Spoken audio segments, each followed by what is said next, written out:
la oncología. Todos los que están escuchando tienen un amigo, un vecino o lamentablemente un familiar que ha tenido o tiene cáncer. Entonces, esta patología, lejos de disminuir, está aumentando. Conocemos mucho de lo que sucede en el cáncer, pero lo que conocemos todavía sigue siendo poco porque no llegamos a poder interactuar en forma adecuada con el resto de esta patología. Esta charla la he dividido en cinco partes. Hablemos de la introducción, luego carcinogénesis, marcadores tumorales, la clasificación TNM y rápidamente un panorama de lo que es el tratamiento. Empecemos con la introducción. Lo que les decía, la incidencia, estas son datos a nivel mundial. A nivel mundial, la incidencia del cáncer, solamente en un año hubo más de 18 millones. A la cabeza, el más frecuente, el de pulmón, le sigue el de mama y le sigue el de colorecto. Y luego próstata. En el Perú, ¿cómo es la cosa? Próstata es el más frecuente, el de mama también es muy frecuente en nuestro medio, pero a nivel de tubo gastrointestinal, estómago está primero antes que el recto, cosa que no se ve a nivel mundial. Cuando hablemos de la patología maligna del colorecto, ampliaremos este concepto. Y luego en quinto lugar está el cáncer de cervix, ¿no? Que en otros países prácticamente se ha disminuido a niveles mínimos, pero que en nuestro medio, como representantes de este grupo de países en desarrollo o de tercer mundo, como se decía antiguamente, sigue siendo un problema de salud realmente. En hombres, próstata, estómago, colorecto, lo más frecuente. En mujeres, mama, cervix, lo que les decía, estómago y colorecto.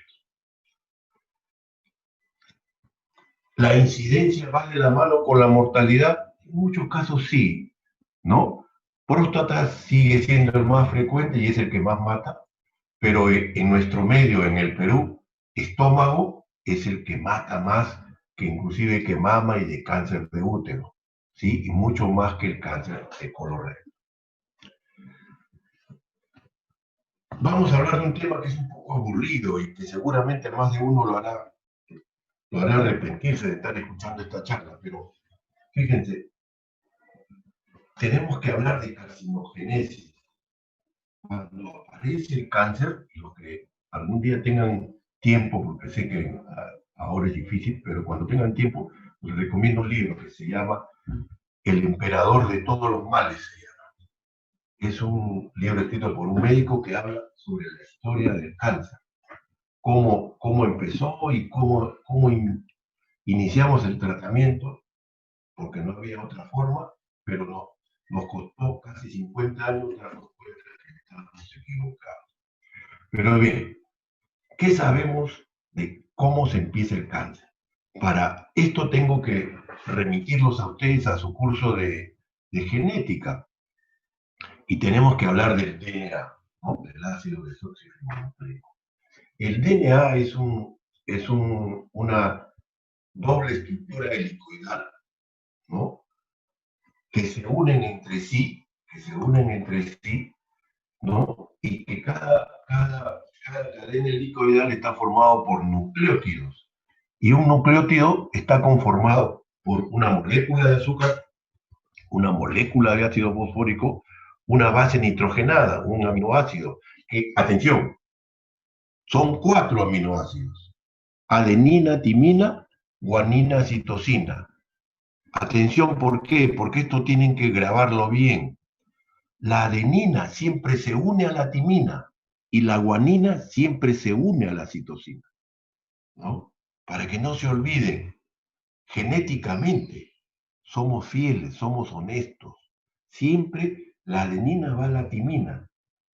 Cuando sucede algún cambio, el organismo rápidamente actúa, tiene mecanismos para actuar y reparar este hecho, este error.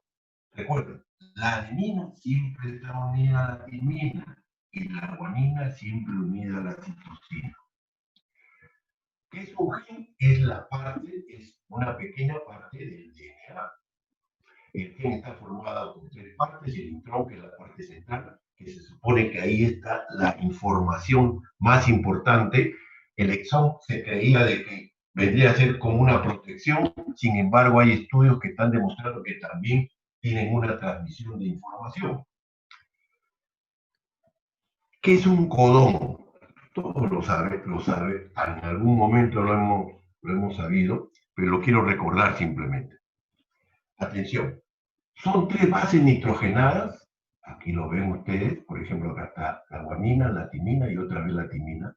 Estas 3 bases nitrogenadas dan una información para que se produzca un aminoácido, ¿sí? El otro codón da otra información para que se forme otro aminoácido, de tal manera que se forma un polipéptido, una cadena de aminoácidos. Esta cadena de aminoácidos tiene una función que cumplir, que va a ser llevada hacia la mitocondria para que se produzca esta enzima. A eso lo llamamos un codón que va a dar origen a un gen. ¿Qué es una replicación? La replicación se da en el DNA, cuando el DNA se convierte en 2 nuevos DNA. Entonces, un DNA va a dar origen a 2 nuevos DNA. A eso se llama replicación. ¿Dónde se da esto? En el núcleo. El DNA, por transcripción, se convierte en ARN mensajero que sale del núcleo hacia el citoplasma, llega a la mitocondria y da la información, a eso le llamamos traducción, para que se produzca una proteína, un polipéptido. ¿De acuerdo? A nivel genético, ¿qué alteraciones puede haber? Número 1, mal apareamiento, lo que decíamos, citosina, guanina, adenina, timina. Se cambian.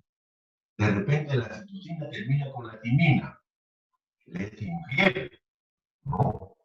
Entonces, eso es una mutación, mal apareamiento. Pero puede ser de que se repitan algunas partes del ADN, un gen que se repita o que le falte, hay una supresión. ¿De acuerdo? Estas son las mutaciones genéticas que se pueden producir y que la importancia, ¿cuál está? Que esto es, yo no sé si es del futuro, porque en algunos sitios ya se están haciendo, no todo, pero buena parte. Porque así como actualmente estamos acostumbrados, los de mi generación, a leer un hemograma o una radiografía, ustedes se tienen que acostumbrar a leer genes, preguntar por tal o cual gen, ¿no? Porque cuando un gen que es normal se altera y a la alteración del gen le llamamos gen mutado, va a dar una serie de órdenes que van a tener consecuencias. ¿Cuál consecuencia? La formación de un cáncer. La formación de un cáncer. Atención, ¿cuál es el siguiente concepto que tenemos que recordar? Que existen normalmente en las células genes que promueven el crecimiento y genes que detienen el crecimiento. O sea, hay un balance entre ellos. ¿De acuerdo? Y así tenemos que los llamados proto-oncogenes, que son genes normales, que son los que supervisan, estimulan la proliferación celular. Son dominantes, eso es lo normal. Cuando un proto-oncogen se altera, a esa alteración le llamamos mutación. Cuando un proto-oncogen muta, se convierte en oncogen. ¿Qué va a hacer este oncogen? Va a promover la proliferación de tal manera que sea en forma desordenada, que ya no va a obedecer a otros factores que puedan controlar este crecimiento. Eso es un oncogeno. Se conocen más de 60 y muchos más actualmente. Y esto es lo que sucede cuando en forma normal un proto-oncogeno hay un estímulo, actúa la proteína. No hay estímulo, no actúa la proteína. ¿De acuerdo? El gen no actúa. Esto es lo normal. Pero cuando se muta, hay estímulo, actúa. No hay estímulo, sigue actuando. Entonces, la consecuencia, ¿cuál es? Una proliferación excesiva de tiendas de cáncer. Los oncogenes, hay múltiples clasificaciones. Acá solamente traigo algunos de ellos. La idea no es que se aprendan todos los oncogenes, no. Yo no voy a responder en preguntas eso, no. Simplemente la idea es que tengan el concepto. Hay factores de crecimiento, hay factores de transcripción, etcétera, etcétera. ¿De acuerdo? El que es más conocido es el factor de crecimiento del endotelio vascular, este de acá, el EGFR, pero ya, y los TARRAS. Entonces, acá ven una lista de oncogenes. Repito, yo no tengo la intención que se aprendan esto, simplemente para que sepa que en algunos casos ya sabemos cuál es el oncogen y qué función tiene. Muy bien, entonces tenemos genes que promueven la proliferación, pero al mismo tiempo, como he dicho, tenemos genes que controlan estas precursores. Cuando están activos, ejercen un efecto antiproliferativo. Son genes normales que, repito, detienen el crecimiento celular. Le hacen caso a otros factores que ejercen una estimulación sobre la proliferación. ¿Sí? Cuando un oncosupresor, cuando un gen oncosupresor se muta, se altera, ¿cuál es la consecuencia? Que ya no ejerce su función, pierde su función. Por lo tanto, si un oncosupresor muta, ¿cuál va a ser la consecuencia? Que la proliferación no va a tener fin, va a seguir activa la proliferación, entiéndase, a diferencia de los anteriores genes, estos son recesivos. Y acá tenemos que cuando el oncosupresor está mutado, hay estímulo produce su actividad. No hay estímulo, no sigue produciendo, no se produce el detenimiento del crecimiento. ¿De acuerdo? Por lo tanto, la proliferación continúa cuando el oncosupresor es mutado. Y acá hay otra lista de oncosupresores. A ver, los más conocidos es el APC, que está en todos los cánceres del tubo digestivo, el BRCA1, el BRCA2, cáncer de mama, ¿no? Hace poco una actriz muy famosa tuvo esto y ya lo vamos a comentar más adelante. ¿Cuál es el otro concepto que quiero que también tengan en presente? El código epigenético. ¿Qué cosa es el código epigenético? Atención, hemos dicho que cuando un gen se altera, se muta y cambia su actividad, ¿no es cierto? Pero a veces lo que sucede es que genéticamente el ADN está bien, los genes están bien, pero ¿cuál es el problema? Que los genes no pueden transmitir su información, ¿de acuerdo? A eso le llamamos alteración de la información genética sin modificación del gen.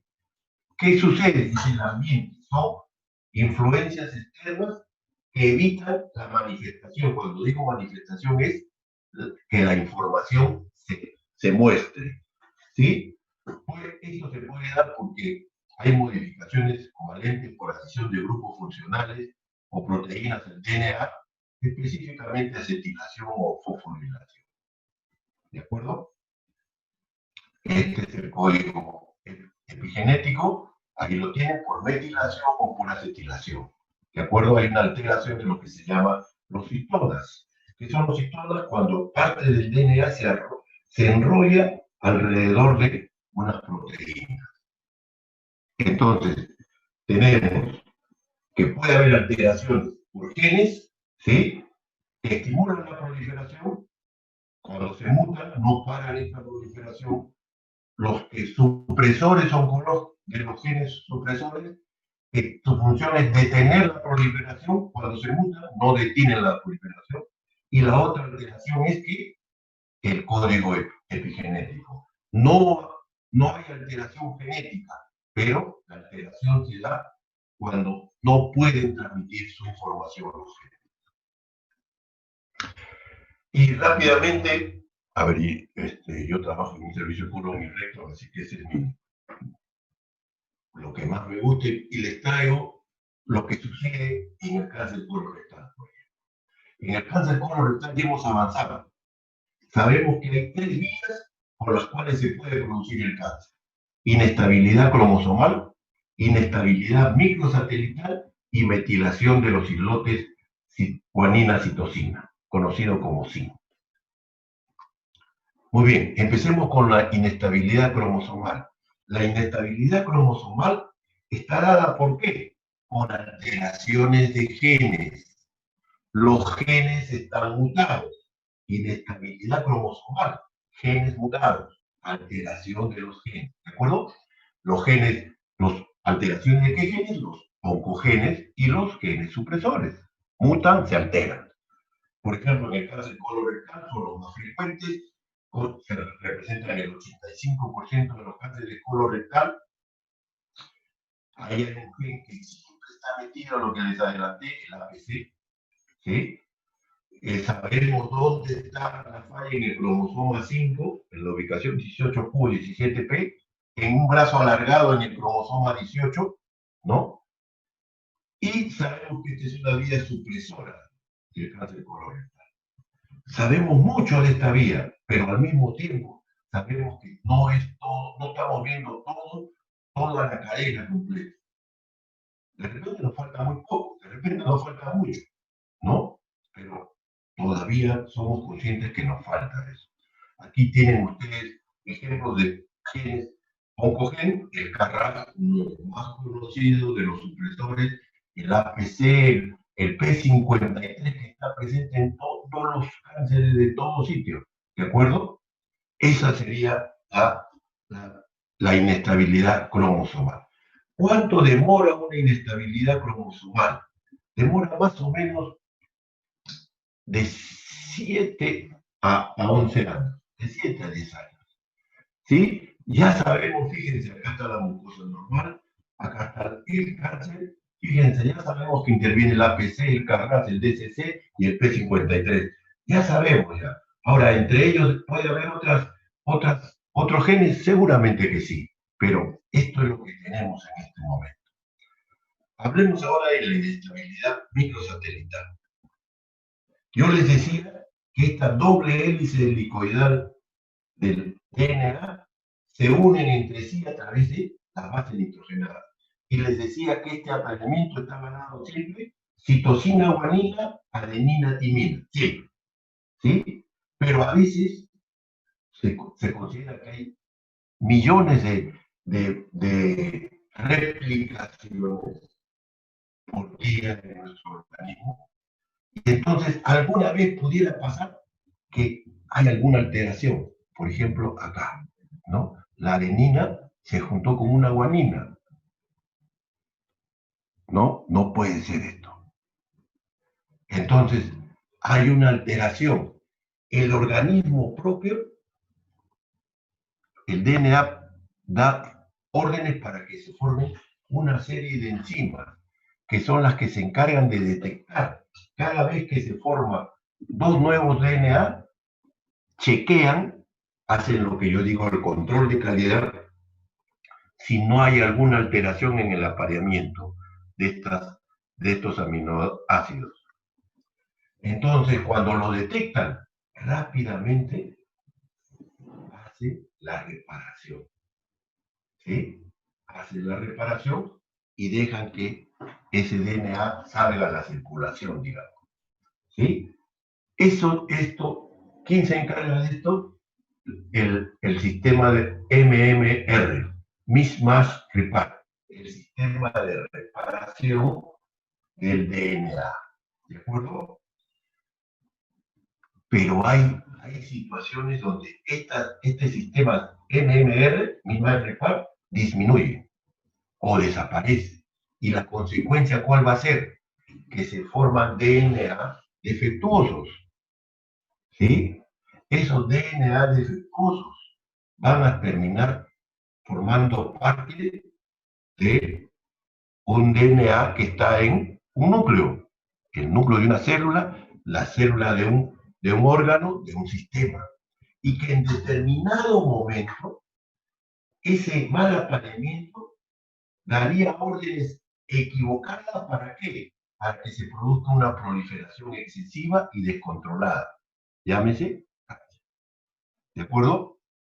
El sistema MMR, Mismatch Repair, está formado por seis genes que ya lo podemos usar, ya lo podemos conocer. Los principales, el MSH2, MLH1, MSH6, y hay tres más. ¿De acuerdo? El MSH2 y el MLH1 son los más importantes. A esto le llamamos inestabilidad microsatelital, que se da a nivel de la línea germinal del DNA. Su alteración produce un síndrome que lo vamos a ver cuando hablemos de cáncer colorectal, el llamado síndrome de Lynch. Llamado síndrome de Lynch. Y aquí igual sabemos qué genes intervienen en toda esta transformación de mucosa normal a carcinoma. Cuando comparamos ambas inestabilidades, la cromosomal y la inestabilidad microsatelital, vemos, como habíamos dicho, la cromosomal dura de 7 a 10 años, mientras que la microsatelital mide de 1 a 3 años. O sea, es mucho más rápido en cuando hay inestabilidad microsatelital. ¿Qué otros, para que no digan que solamente hablo de cáncer colorectal? Por ejemplo, en el cáncer de mama, tan frecuente en nuestro medio, sabemos que la mayoría, igual que en el cáncer de colon, en el cáncer de colon el 95%, en el cáncer de mama el 93% es no por inestabilidad microsatelital, es hereditario. ¿Sí? Un 7% es en cáncer de mama. Y cuando es hereditario se ha visto que hay dos genes que son los más importantes, el BRCA1 y el BRCA2. ¿Sí? Angiolina Jolie, ¿no? Antecedentes familiares, todas tías, abuelas, mamás, cáncer de mama, le dosaron estos genes, se lo encontraron alta, la posibilidad que ella tenga cáncer de mama era muy alta, ¿no? En ese momento no tenía cáncer de mama, pero sí tenía la alta posibilidad de desarrollar. ¿Qué hizo ella? Se sacó la bomba, ¿no es cierto? Sí, por eso este BRCA2 está asociado al cáncer de mama, pero también asociado al cáncer de ovario. Y este es el cáncer hereditario que se puede dar en diversos órganos y sistemas. Entonces, concluyendo esta parte, que es la parte más pesada, creo yo, y más aburrida de esta charla, que en la carcinogénesis conocemos tres vías: inestabilidad cromosomal, inestabilidad microsatelital y el código epigenético, que intervienen en la proliferación celular oncogenes, gen normal, cuando es proto-oncogen, cuando se muta se convierte en oncogen. Pero que también tenemos los genes oncosupresores que tienen un efecto antiproliferativo. Y recordemos que en el código epigenético no hay alteración genética, sino que son influencias externas. Hablemos rápidamente de los marcadores tumorales en el cáncer digestivo. ¿Qué son los marcadores tumorales? Son sustancias que se producen en la célula tumoral, ¿no? Y que se liberan a la circulación. Por lo tanto, si yo puedo identificar una sustancia que se produce por el tumor y puedo saber cuáles son los valores normales cuando no hay tumor, puedo hacer la inferencia de que me va a servir para saber si existe o no este tumor. Lo ideal, ¿cuál es que esta sustancia o molécula, ¿no? Sea parte del proceso maligno y que sea específico para cada tumor, ¿sí? Y que sea fácil detectarlo y cuantificarlo, ¿no? Las aplicaciones que tiene es en el tamizaje, o estadiaje también le llaman algunos, en el diagnóstico, en el pronóstico y para hacer el seguimiento o la supervisión, lo que se llama también vigilancia. Cuando hablamos de tamizaje y detección, lo ideal sería, pues, ¿no? Sacarnos una muestra de sangre, identificarlo y que identifiquen, usted tiene tal gen, ¿no? O tal sustancia, ¿ah? Que está en relación a un tumor. ¿De acuerdo? Esta detección la hacemos en forma restringida a personas con alto riesgo, ¿no? Y sujetos con alteraciones no diagnósticas de cáncer. En la parte diagnóstica, nos serviría para hacer diagnóstico. Atención, actualmente no se usa para hacer diagnóstico. Solo no se usa para hacer diagnóstico. Lo usamos como parte de examen clínico, imágenes, laboratorio, qué sé yo. Pero solo por eso no se usa. ¿De acuerdo? Salvo que, ¿no? Tomar una biopsia sea muy difícil, ¿no? O hay alguna contraindicación importante, o de repente es una carcinomatosis, cuando digo carcinomatosis es el estadio más avanzado del cáncer, que ya no vale la pena hacer más estudios cuando ya tenemos en fase terminal al paciente. Pronóstico, ¿cómo así nos ayuda el pronóstico? Para hacer el seguimiento. Una vez que yo hago el tratamiento, generalmente quirúrgico, puedo ir dosando este marcador para ver, primero, que haya disminuido y segundo, que se mantenga siempre a un nivel normal. ¿De acuerdo? Nos sirve para pronóstico. Y lo que les estaba diciendo es seguimiento, lo que les decía yo.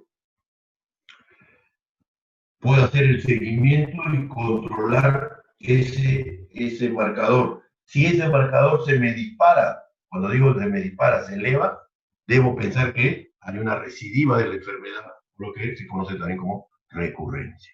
Entonces, ¿cuáles serían las características ideales de un marcador tumoral?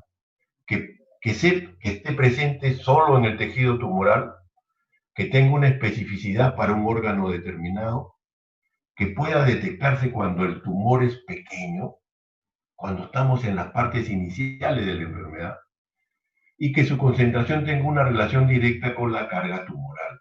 Es decir, a mayor tamaño, mayor cantidad de marcador, cosa que nos serviría para hacer pronóstico también, ¿no? La mala noticia, ¿cuál es? Es que no existe el marcador tumoral ideal, ¿no? No hay ningún marcador que tenga una única utilidad para todo tipo de cáncer. Generalmente cuando los marcadores tumorales aumentan, están en relación a estadios avanzados, ¿no? Y actualmente su mayor importancia está en el seguimiento, en la supervisión y seguimiento. Y recordad lo que ya les había dicho, ninguna se aplica para el diagnóstico de cáncer precoz o en sus iniciales. ¿Cuáles son los marcadores que vamos a revisar muy rápidamente? El antígeno carcino embrionario, CEA le llamamos, el antígeno de cáncer 19-9, CEA 19-9, y la alfa-fetoproteína. Empecemos con el CEA. El antígeno carcino embrionario está en relación a qué? Al cáncer colorectal. Es el más importante de todos. Como les decía, en estadios iniciales tempranos, poca importancia tiene. ¿Por qué? Porque no se elevan tanto, ¿no? Pero si yo tengo un paciente sintomático, ¿no? Y que presenta un CEA elevado, debo pensar que no es cáncer. Tiene mayor utilidad en la evaluación pronóstica en el cáncer colorectal. Como les decía, su principal utilidad, ¿cuál es? O aplicación, es en la vigilancia, en la supervisión postoperatoria. Este antígeno carcino embrionario tiene una sensibilidad del 80% y una especificidad del 70%. La Asociación Americana de Oncología Clínica hasta ahora mantiene que el CEA es la prueba no invasiva disponible para el seguimiento de personas con enfermedad maligna de colon y recto.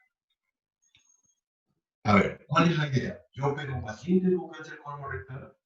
Antes de la operación le tomo su CEA, y el CEA me va a salir que está en 120, lo normal es, algunos consideran hasta 3, yo considero hasta 5 nanogramos. Lo opero y su control después de la operación, ¿cuál es? Es 3 o 4. ¿De acuerdo?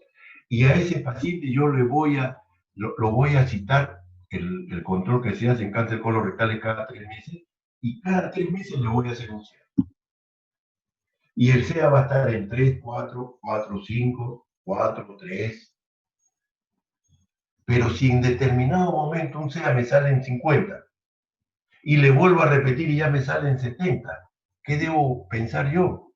Que la enfermedad ha vuelto, que está haciendo o recurrencia o me está haciendo metástasis. ¿De acuerdo? Puede identificar la enfermedad recurrente 4 a 10 meses antes de que dé sintomatología clínica, ¿no? Es mucho más sensible cuando la recurrencia es a nivel hepático, metástasis hepática, o a nivel retroperitoneal. Es poco sensible para la recurrencia local o peritoneal o pulmonar. Una elevación lenta y paulatina del CEA nos debe inducir la mayoría de veces a una recurrencia locorregional, mientras que un aumento rápido y desmesurado nos debe hacer pensar a una metástasis hepática. El CEA se debe utilizar luego de 4 a 6 semanas después de la resección quirúrgica. El otro marcador es el CA 19-9. ¿Dónde se usa? En cáncer de páncreas. ¿Sí? ¿Que puede estar en otro tipo de cánceres? Sí, porque no es específico, pero sí se relaciona con mayor frecuencia con el cáncer de páncreas. También puede estar en cáncer del tracto biliar. En el cáncer de páncreas, fíjense la sensibilidad 81%, especificidad 90%, mientras que en el cáncer de vías biliares su sensibilidad y especificidad va alrededor de 60-70, poco menos. También este marcador puede estar elevado en procesos benignos, pancreatitis aguda, crónica, cirrosis, colargitis y también en cuadros de ictericia. Atención, cuando hay ictericia, la especificidad del CA 19-9 es muy baja. Por eso, si hay ictericia, pierde mucha utilidad. En pacientes no ictéricos, este marcador sí puede ayudar mucho cuando yo tengo procedimientos radiológicos, ¿no? Veo una lesión en el páncreas y me sale el CA 19-9 alto. Estamos casi seguros que es un cáncer de páncreas, ¿no? Si no tuviéramos el CA19, podríamos decir que puede ser una enfermedad quística, puede ser otro tipo de lesiones, ¿no? Pero como hacemos unidad, repito, el marcador solo no nos da diagnóstico, pero cuando sumo con otros exámenes auxiliares, sí es de gran utilidad. Tiene un valor limitado en el diagnóstico del cáncer pancreático temprano. Lamentablemente, el cáncer de páncreas generalmente, la mayoría de veces, cuando da sintomatología, ya está elevado, ya está avanzado. Se encuentra el CA19-9 elevado en 55% de los cánceres, menos de 3 centímetros de tamaño. Los valores por encima de 1000 producen, tenemos que asociarlo a una enfermedad avanzada metastásica. Tanto así que en muchos textos aparece que por encima de 1000 de CA19, ya ese paciente ya perdió la oportunidad de ser operado. ¿Por qué? Porque se ha demostrado de que no altera en nada la evolución. Así como el CEA se utiliza en el seguimiento del cáncer colorectal, hay estudios que están haciendo esto. Están usando el dosaje del CA19-9 en el seguimiento del cáncer pancreático, pero todavía esto está en estudio, no ha sido validado. El otro marcador es el carcinoma, es el alfa-fetoproteína, que está en relación a ¿qué? Al cáncer de hígado, al llamado sinónimo de cáncer de hígado, carcinoma hepatocelular, hepatocarcinoma, hay otro nombre, carcinoma hepatocelular, bueno, algo parecido, ya me acordaré de eso. A ver, este alfa-fetoproteína está aumentada en el 80% de los casos que tienen el cáncer, el hepatoma, carcinoma hepatocelular y hepatocarcinoma, esos son los 3 sinónimos de cáncer de hígado, ¿sí? Atención, el cáncer de hígado, el hepatoma, está relacionado fuertemente ¿con qué? Con cirrosis hepática, ¿sí? Y la cirrosis hepática está relacionada ¿con qué en nuestro medio? Con hepatitis B, hepatitis C, ¿sí? Hay zonas de nuestro país que son endémicas, ¿no? Que hacen hepatitis asintomática, nunca hicieron utiliza, ¿sí? Entonces, en todos los pacientes cirróticos, la posibilidad que tengan cáncer de hígado, hepatoma, es muy grande. Entonces, voy a utilizar este marcador para hacer el despistaje. Cada vez que controlo a mi paciente cirrótico, cada 6 meses, cada año, no sé cuál será la metodología que cada hospital va a tener, le voy a pedir una alfa-fetoproteína, ¿sí? Si la alfa-fetoproteína está elevada en un cirrótico, yo tengo que descartarle un hepatoma, le haré una ecografía, le haré una tomografía, le haré una resonancia, ya veremos, pero tenemos que estudiar eso, ¿de acuerdo? Recuerden que esta alfa-fetoproteína también se eleva en el cáncer de testículo y en general los que derivan de la célula embrionaria y del seno endodérmico. Para concluir esta parte, no existe un marcador tumoral ideal, no se utiliza para diagnóstico precoz y su principal aplicación se da en la vigilancia y seguimiento de la neoplasia maligna.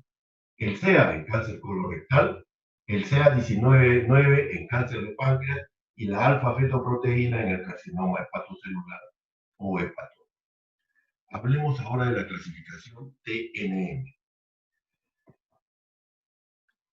Fíjense, hace 40, 50 años, cada hospital, cada universidad tenía una clasificación diferente para cada cáncer. Cáncer de colon, había 50 clasificaciones. Cáncer de pulmón, otra clasificación. Entonces, no se podía comparar.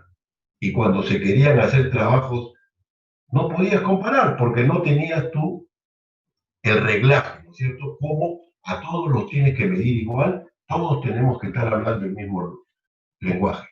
Y entonces aparece este sistema, el llamado TNM, que es desarrollado por el Comité Americano del Cáncer y la Unión Internacional contra el Cáncer, la JCC y la USC. ¿Cuáles eran el objetivo? Establecer el estadio, es decir, cuán avanzada está la enfermedad, que nos servía para qué, para proyectar un pronóstico, ¿no? Y unificar criterios para la investigación. Se busca establecer la gravedad del cáncer. Esto está basado en el tamaño o la extensión del tumor. Lo dividimos en 4 estadios, del más pequeño al de mayor grado, sería del 1 al 4, ¿sí? Esta estadificación puede ser clínica, que es, digamos, no tan verídica, porque es suposición basado en estudios de ayuda diagnóstica, que no son ni siquiera 80-90% fidedignos. En cambio, esta edificación patológica es la definitiva. Esa es la incontrastable. Esa no hay duda de eso. ¿De acuerdo? Entonces, hacemos un estadiaje clínico, entonces clínicos en base a las pruebas diagnósticas que tenemos, ¿sí? Pero el diagnóstico definitivo del estadiaje nos va a dar el anatomopatólogo. ¿Qué cosas hay que tener en cuenta cuando hablamos de cáncer?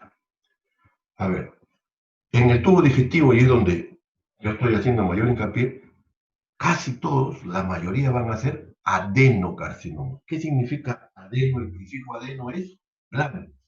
Es un cáncer que se origina en las glándulas del epitelio.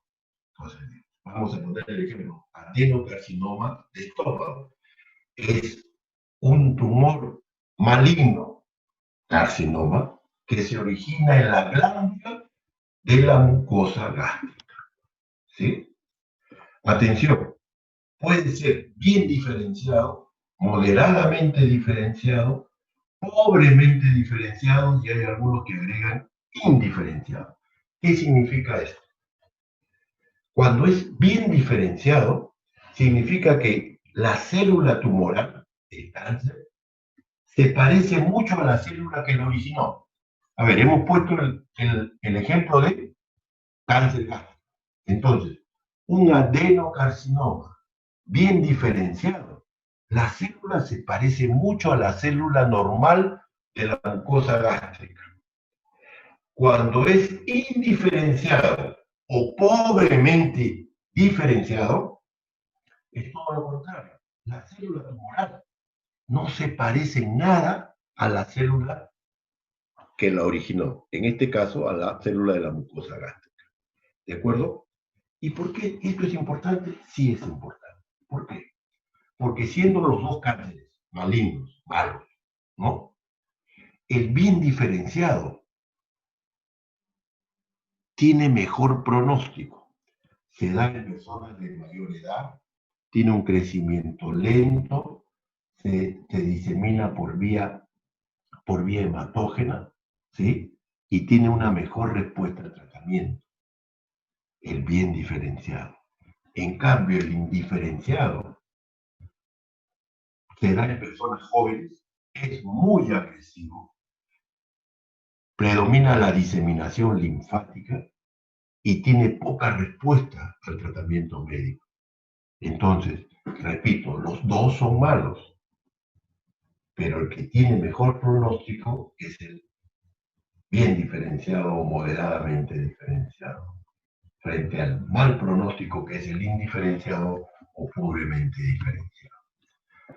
Entonces, ¿qué otros factores pronósticos van a intervenir? Ya hablamos del tipo histológico. El tamaño del tumor. Obviamente, mientras más grande es el tumor, ¿no? Y esto va de la mano con el siguiente punto, que es la extensión, va a crecer y va a tomar mayor cantidad de tejido y va a comprometer, puede comprometer otros órganos inclusive, ¿sí? Cuando yo opero un paciente, o vamos a poner un cáncer de colon, o un cáncer de estómago, yo tengo que ver el estado de los bordes. Y aquí tengo que mencionar lo que le llamamos el borde de resección. ¿Cuál es el borde de resección? Es el borde de seguridad. ¿De acuerdo? Atención, yo veo un tumor y digo, llega hasta determinada distancia, pero ese es macroscópicamente. Microscópicamente puede estar avanzando hacia la mucosa y yo no toco ni miro. Eso me lo dé el patólogo. Entonces, para evitarnos que a la hora que corte yo deje tumor microscópico, ¿sí? Hablamos de bordes de seguridad. ¿Cuáles son los bordes de seguridad? 5 centímetros antes y después del tumor. Repito, 5 centímetros antes del tumor y después del tumor donde yo voy a cortar. Salvo que, ¿cuál es la excepción? Recto. En el recto son 2 centímetros. ¿De acuerdo? A ver, ¿qué otros?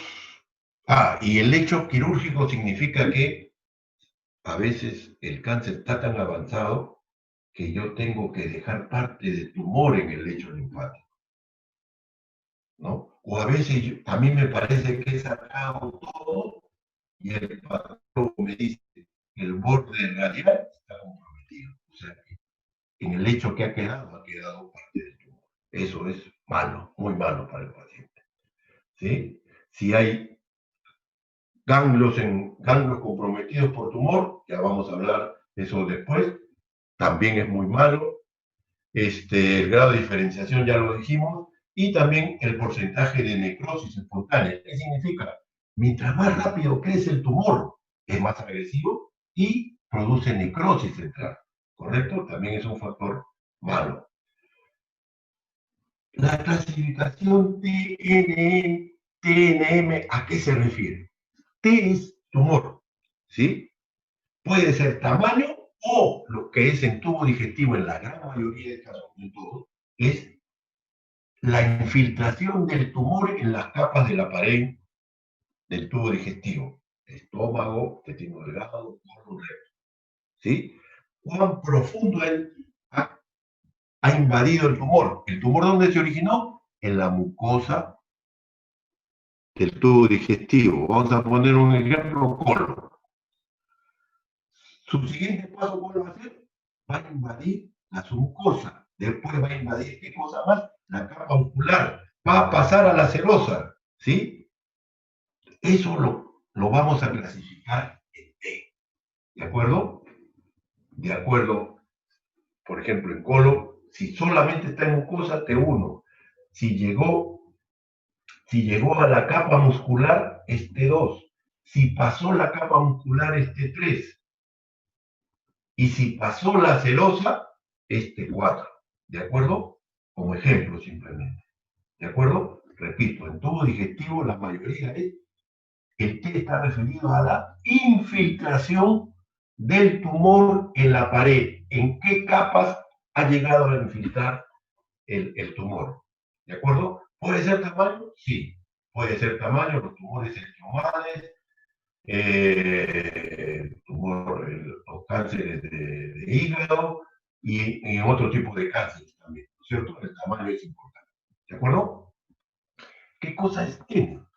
N son los ganglios linfáticos, nódulos gangliolares. Atención, cuando un tumor se origina en la mucosa, pasa a la submucosa, pasa a la capa muscular, ¿cuál es su siguiente paso? Va a pasar hacia el mesenterio. ¿Y se va a ir por dónde? Por los conductos linfáticos. Y los ganglios son una especie de peaje, que cuando encuentran a algo que no lo reconocen, no lo dejan pasar. Y entonces el tumor, para poder pasar invade el ganglio, el nódulo linfático. Una vez que lo invade, sigue avanzando.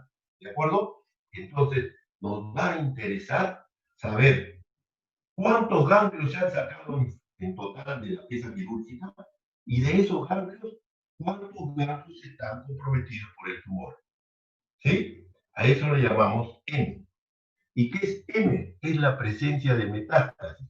El tumor por vía generalmente linfática, preferentemente hematógena, puede ser por linfática también, compromete otros órganos, ¿no? En M0 no hay tumor metastásico, no hay metástasis, M1 sí hay metástasis, ¿sí? Y de acuerdo a eso, yo voy a formar mis estadios, ¿sí? Que eso lo van a ver el día miércoles en la práctica, ¿sí? Los estadios los vamos a dividir, hemos dicho, del 1 al 4, siguiendo los parámetros T, N, M, ¿de acuerdo? ¿Qué otros términos hay que tener presente? Es una hiperplasia. ¿Qué es una hiperplasia? Es el incremento en el número de células, ¿no? ¿Es normal eso? No, no es anormal, es normal. ¿De acuerdo? ¿Qué es la metaplasia? Cuando una célula sustituye a otra en un sitio diferente, ¿sí? A eso le llamamos metaplasia. Y la importancia de la metaplasia es que esa célula que está en otro sitio que no debería de estar, puede comenzar a cambiar, ¿no? Estimular y producirse una neoplasia en el futuro. ¿Qué es una displasia? A ver, yo tengo una célula normal y tengo el cáncer, la célula cancerosa. El cambio que hay de la célula normal a la célula cancerosa se llama displasia y puede ser leve, mediana o severa. ¿De acuerdo? Ahí no es cáncer todavía.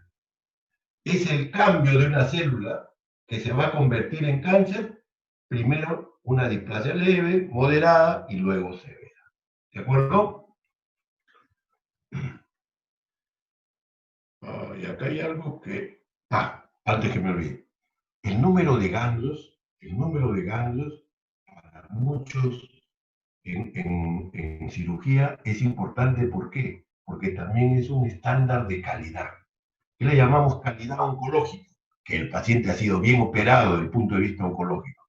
Por ejemplo, en cáncer de colon, se estima que para que tú consideres una operación adecuada oncológica, tiene que haberse sacado por lo menos 12 ganglios. ¿Sí? 12 ganglios. ¿El problema cuál es? Que los cirujanos dependemos del patólogo. Si es un patólogo acucioso, me va a sacar 15, 30, 40. Una vez me sacaron más de 80, ¿no? ¿Ah? Pero si es un cirujano que hace las cosas rápido, no va a estar muy motivado para buscar todos los ganglios. ¿De acuerdo? Así como hay para colon, hay para estómago también. ¿De acuerdo? Muy bien. Ya estamos terminando, muchachos, falta poquito nomás. Hablemos ahora del tratamiento. El tratamiento del cáncer tenía, antes hablábamos de 3 columnas, ahora hablamos de 4, que la han agregado hace poco. Obviamente, yo como cirujano saco pecho y digo, el más importante es el quirúrgico. La cirugía es la columna más importante en el tratamiento del cáncer. El radioterapeuta, el oncólogo también dirá lo mismo, ¿no? Pero yo tengo alguna base teórica. Entonces, ¿cuáles son los pilares del tratamiento del cáncer? La cirugía, la radioterapia, la quimioterapia y ahora último están considerando la inmunoterapia. La inmunoterapia, que algunos lo consideran dentro de la quimioterapia, pero creo que debería ser aparte porque tienen un mecanismo totalmente diferente. Muy bien. A ver, ¿por qué digo yo que el más importante es el tratamiento quirúrgico? Estos son datos de un libro de oncología médica, de Vita, que es una de las Biblias de oncología. Fíjense, en el tratamiento del cáncer, la curación, solo cirugía 50%, solo radioterapia 27.5%, cirugía más radioterapia 13.8%. Solo quimioterapia, 2.8%. Quimioterapia más otras modalidades, 5.4%. Entonces, fíjense, solo cirugía, 50%. Y si yo le sumo la radioterapia, aquí me da 90%. Radioterapia y cirugía curan el 90% de los cánceres. ¿De acuerdo? Si hay quimioterapias específicas para cáncer, sí, a Dios gracias, sí. ¿No? Hay un tipo de linfomas, ¿no? Que se curan con la quimioterapia, ¿no? Hay unos cánceres de tipos de cáncer de mama que se curan con quimioterapia, ¿sí? Y aquí hay que revisar alguna terminología que va a ser muy usada en las clases y en su práctica profesional. ¿Qué es una remisión? Cuando el tumor desaparece, ¿de acuerdo? Y esta remisión es total cuando desaparece totalmente.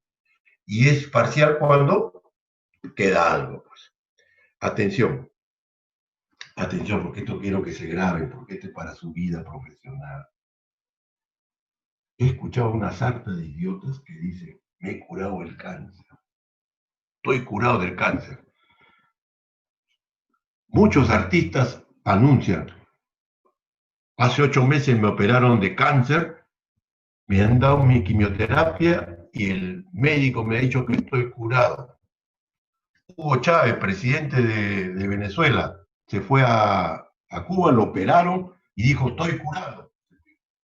Señores, el cáncer no lo curamos hasta que pasen 5 años. ¿Sí? El ejemplo que yo les doy es, yo en mi servicio operamos mucho cáncer de colon y recto.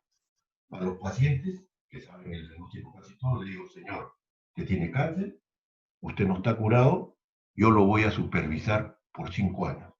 Si en 5 años estamos los dos vivos, celebramos. Antes decimos que la enfermedad está controlada, pero no curada. ¿De acuerdo? No cometan la tontería que dicen muchos, incluidos médicos, lamentablemente. Entonces, el cáncer se declara curado a los 5 años. ¿De acuerdo? ¿Qué es la recidiva? Cuando ha tenido un tratamiento de cáncer y esa enfermedad reaparece. A eso le llamamos recidiva. ¿Cuál es la diferencia con persistencia? Que a la hora que yo he sacado el tumor no lo saqué todo, pues dejé una parte, que es diferente a recidiva, ¿no es cierto? Persiste la enfermedad. Y ya hablamos de los márgenes de resección, de seguridad, que son 5 centímetros en todo el tubo digestivo, 2 centímetros en el recto. Y esto nos sobre los tipos de resección quirúrgica. R0, R1, R2.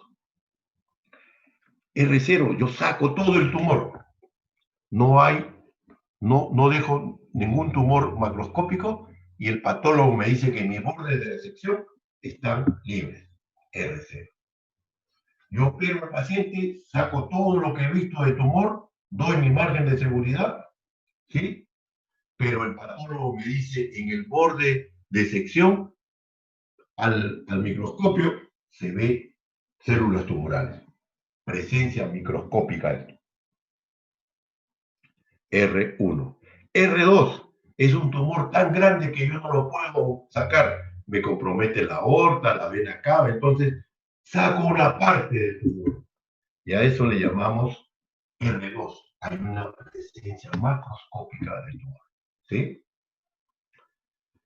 ¿Y a qué le llamamos fase terminal? Cuando el cáncer, la enfermedad oncológica está avanzada, ha progresado, no ha respondido o ha respondido muy pobremente al tratamiento quirúrgico, radioterapia o de oncología.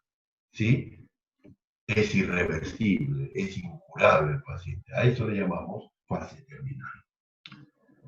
Sobre la radioterapia, ¿cómo actúa la radioterapia? Son radiaciones que dañan el DNA de la célula tumoral. ¿Sí? En general, de todos los DNA, ¿sí? Sea tumoral o no, va a dañar. Ese es el problema de la radioterapia. Se dan en dosis en Grays. Un Grays equivale a 100 RAT. Puede ser externa por cobaltoterapia, que todavía se usa mucho en nuestro país, en otros países se usa el acelerador lineal, que permite dar en forma limitada la zona que se quiere irradiar. Puede ser braquiterapia endoluminal o de contacto cuando ponemos unas barritas que tienen la radiación. Por ejemplo, en útero ponemos lo que se llama braquiterapia, la dejamos en el cuello del cervix para que haga efecto sobre el tumor, ¿no? Y puede ser la radioterapia metabólica. El ejemplo, en cáncer de tiroides se da yodo marcado, yodo radioactivo marcado. Es capturado por la célula tumoral y el yodo mata esa célula, ¿sí? La radioterapia puede ser antes de la operación, después de la operación, o puede ser durante la operación. Es raro durante la operación, pero hay algunos estudios que se están haciendo que le llaman la radioterapia intraoperatoria. ¿Sí? Atención, se ha demostrado que cuando yo utilizo en forma simultánea radioterapia y quimioterapia, se aumentan los efectos. Hay una sinergia, hay una potenciación, ¿de acuerdo? Se cree que la quimioterapia potencia los efectos de la radioterapia. Finalmente, sobre quimioterapia van a actuar sobre el ciclo celular cuando la quimioterapia se utiliza después del tratamiento quirúrgico en cáncer del tubo digestivo, le llamamos adyuvancia. Cuando se utiliza antes de la intervención quirúrgica, le llamamos neoadyuvancia. ¿Sí? El ejemplo en cáncer de recto, lo que más estamos utilizando es neoadyuvancia, antes de la operación. Y finalmente, la inmunoterapia. Fíjense, yo les decía, la quimioterapia actúa sobre el ciclo celular, básicamente sobre el DNA. La inmunoterapia, ¿saben cómo actúa? ¿Se acuerdan de los linfocitos T? ¿No? Normalmente esos linfocitos producen defensas, anticuerpos. Cuando tienen algún elemento que no reconocen, producen anticuerpos. ¿Sí? Cuando aparece una célula tumoral, se le reconoce como extraña. El organismo debería producir sustancias para matar esa célula. Pero ¿qué sucede? La célula tumoral manda sustancias para que ataquen al linfocito para que no produzca anticuerpos. Bueno, eso ya lo hemos descubierto. Y entonces la inmunoterapia es, uno, evitar que los linfocitos sean atacados por estas sustancias, ¿sí? Y dos, es estimular para que se produzcan más sustancias que actúen sobre las células tumorales. Esa es la inmunoterapia. Está dando excelentes resultados en cáncer de pulmón, melanoma, cáncer de riñón, y no sé si ovario, ese ovario no me acuerdo bien, no estoy muy seguro, pero está dando excelentes resultados. ¿Sí? Ya para terminar, aquí está todo lo que tiene que ver con el tratamiento médico del cáncer. ¿Sí? Todo esto está aplicándose en la gran mayoría de veces, y hay otro grupo que están en pleno trabajo de investigación. ¿De acuerdo? Pero este es el futuro que van a manejar ustedes. Yo ya no voy a ver estas cosas. ¿Ah? Pero los avances que ustedes van a ver en quimioterapia, en inmunoterapia y en genética van a ser realmente muy grandes y que ojalá sean para beneficio de nuestros pacientes. Muy bien, el día de mañana, el día miércoles tienen el seminario de oncología quirúrgica. Van a hablar sobre la clasificación TNM, sobre los estadios, tienen que hablar sobre el pronóstico, cuál es la utilidad de, de, de emplear este tipo de estadiaje, los tipos de resección, ¿no? Que ya hemos hablado, la diseminación tumoral y los tipos de biopsia que van a encontrar. Muy bien, voy a dejar de compartir y bueno, creo que no les haya sido muy aburrida esta charla, pero es un tema muy, muy amplio que realmente hace que he tratado de simplificarlo y hacerlo lo menos aburrido, pero sé que es un poco aburrido. Muy bien, jóvenes. Será hasta la próxima. Muchas gracias. Hasta luego.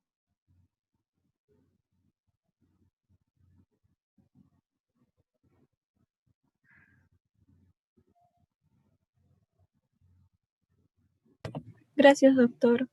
Gracias a todos. Gracias, doctor.